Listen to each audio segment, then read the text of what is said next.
Good morning students. आज हम पढ़ेंगे रेगुलेशन ऑफ एंजाइम एक्टिविटी कि एंजाइम्स की एक्टिविटी किस तरह से रेगुलेट होती है। कब एंजाइम अपनी एक्टिविटी को स्पीड अप करता है, कब अपनी एक्टिविटीज़ को कम करता है, कौन कौन सी साइट्स है जिन पर सबस्ट्रेट के जुड़ने से या इनहिबिटर के जुड़ने से एंजाइम की एक्टिविटी हैम्पर होती है या चेंज होती रहती है। तो आज का हमारा टॉपिक है regulation of enzyme activity. Regulation of enzyme activity is important to coordinate the different metabolic process. देखिए, सेल के अंदर जितने भी मेटाबॉलिक प्रोसेस होते हैं, बॉडी में जितने मेटाबॉलिक प्रोसेस होते हैं, उन सब में कब किस प्रोडक्ट की ज़्यादा ज़रूरत है, कब कम ज़रूरत है, उसके हिसाब से एंजाइम की एक्टिविटी को रेगुलेट करना बहुत ज़रूरी होता है। It is also important for homeostasis. अब सबसे इम्पॉर्टेंट बात है कि ये होम्योस्टेसिस क्या है। होम्योस्टेसिस का मतलब होता है कि एक कांस्टेंट एनवायरनमेंट बना के रखना, यानी कि एक स्थिर एनवायरनमेंट बनना सेल के अंदर भी और बॉडी के अंदर भी। ठीक है, जिससे कि ज़्यादा टेम्परेचर ना हो, नॉर्मल टेम्परेचर रहे। ठीक, ऑक्सीजन का रेट है वो नॉर्मल रहे, ज़्यादा ना रहे। तो बॉडी के होम्योस्टेसिस को मेंटेन करने के लिए भी एंजाइम की एक्टिविटी का रेगुलेशन बहुत ज़रूरी होता है। To maintain the internal environment of the organ constant, जो मैंने अभी आपको बताया है। Regulation of enzyme activity can be achieved by two mechanism. देखिएगा, अब हम केवल जो ये एक्टिविटी किस तरह से रेगुलेट होगी, ये हम दो मैकेनिज्म में पढ़ेंगे। पहली तो है कंट्रोल ऑफ एंजाइम क्वांटिटी, यानी कि एंजाइम की क्वांटिटी के बेसिस पे कि एंजाइम की संख्या को बढ़ाना, घटाना। ठीक है, और कोई इंड्यूसर से उसको इंड्यूस करना, रिप्रेसर से उसको रिड्यूस करना, वो सारी चीज़ें इसके अंदर इन्वॉल्व करेंगे हम।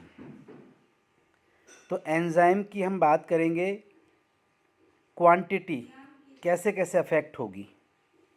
Altering the rate of enzyme synthesised and degradation. देखिएगा, अगर हम एंजाइम सिंथेसिस की रेट को बढ़ा देंगे तो स्पीड तेज़ हो जाएगी, घटा देंगे तो स्पीड कम हो जाएगी। अब ये बढ़ाना घटाना सब किससे, जीन से कंट्रोल होगा। Induction and repression. एक तो क्या, अब हमने बता दी भाई, एंजाइम की क्वांटिटी को चेंज करेंगे हम, कम या ज़्यादा। वो किस किस तरह से होंगे, वो तीन तरह से हम करेंगे। दूसरा क्या है, entering the catalytic efficiency of enzyme.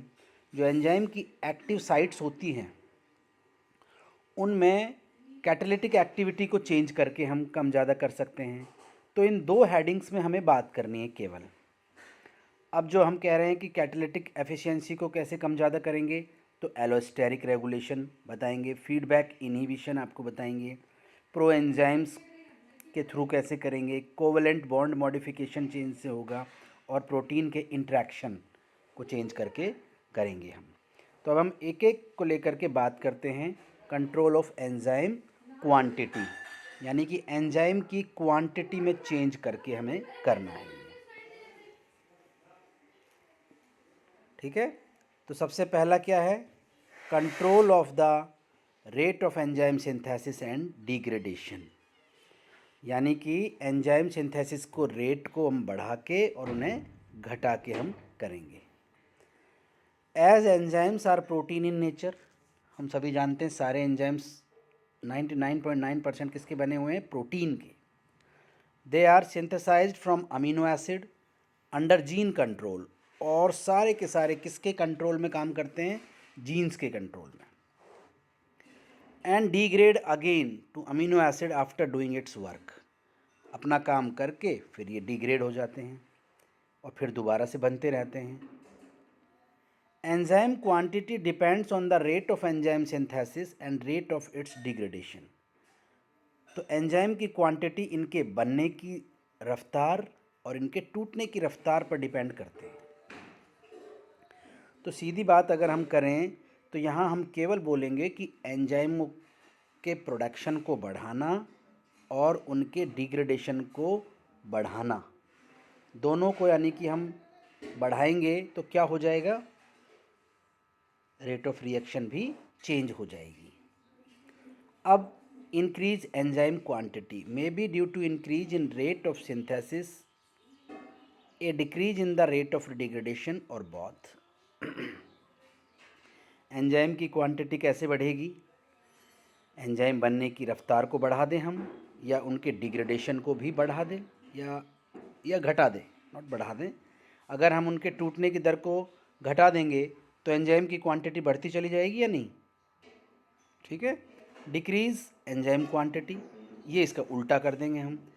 Enzyme बनने की रफ्तार को डिक्रीज़ कर देंगे और डिग्रेडेशन को भी बढ़ा देंगे। दोनों काम करके भी हम ये सब काम कर सकते हैं ना। For example, quantity of liver arginase enzyme increase after protein rich मील।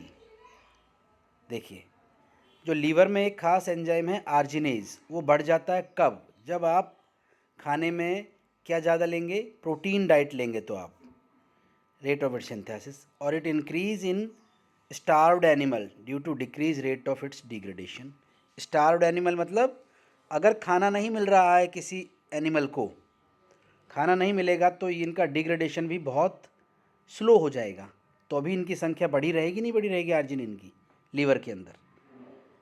तो समझ में आया आपको कि भाई या तो हम क्या करें, इनको हमारी प्रोटीन डाइट को हम बढ़ा दें तो आर्जिनिन सिंथेसिस बढ़ जाएगा, और दूसरा अगर भूख लगती रहेगी तेज़ी से तो इनका डिग्रेडेशन टूट जाएगा, घट जाएगा, तो ये तेज़ी से टूटना बंद हो जाएंगे, तो अभी इनकी संख्या ज़्यादा ही रहेगी। इंडक्शन, अब क्या है induction? Induction mean an increase rate of enzyme synthesis by substance called inducer. देखिए, अगर हम कोई एंजाइम किसी सब्सटेंस पे काम करता है, अगर वो सब्सटेंस बढ़ेगा तो उसको डिग्रेड कराने, उस सबस्ट्रेट को तोड़ने के लिए एंजाइम तेज़ी से बनना स्टार्ट होगा नहीं होगा? तो इंड्यूसर मिलाने से जब एंजाइम बढ़ेगा तो उसे हम क्या कह देंगे? Inducer. According to the response to inducer, enzyme are classified into constitutive enzyme. The concentration of these enzyme does not depend on the inducer. यानी कि इसके बेसिस पर भी इंड्यूसर से अफेक्ट होगा या नहीं होगा। जो अफेक्ट नहीं होगा वो कहलाएंगे कॉन्स्टिट्यूटिव एंजाइम, और जो इंड्यूसिबल एंजाइम क्या होंगे कि जैसे ही सबस्ट्रेट आप डालेंगे तो उनकी संख्या तेज़ी से बढ़ने लग जाएगी, तो इंड्यूसर की प्रेजेंस में ही बढ़ेंगे वो।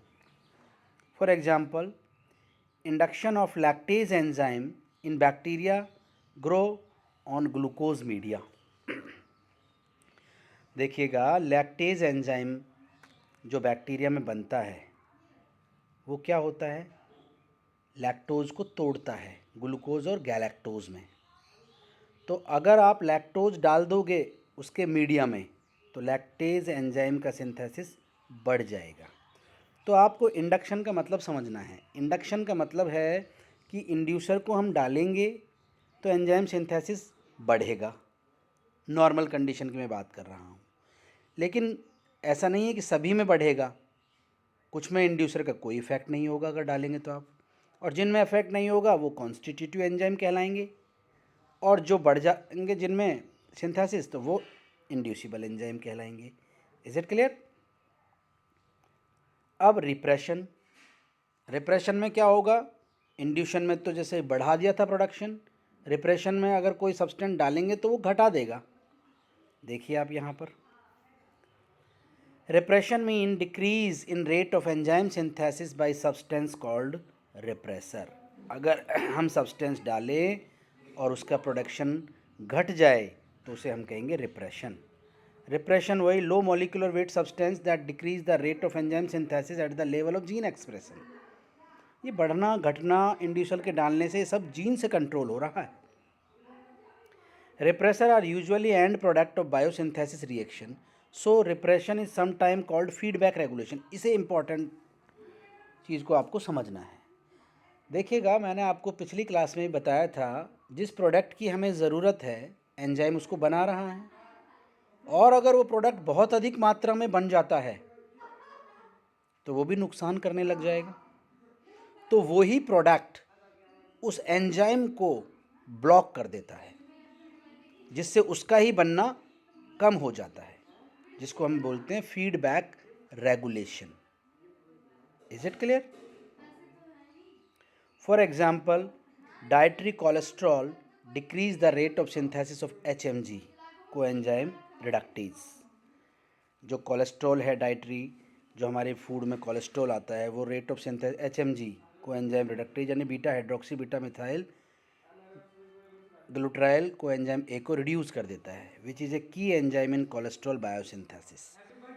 अगर ज़्यादा हम बाहर से लेते रहेंगे तो हमारी बॉडी में कोलेस्ट्रॉल का प्रोडक्शन घटा दिया जाता है। Is it clear? रिप्रेशन, तो रिप्रेशन समझ में आया आपको, इंड्यूसिबल समझ में आया आपको।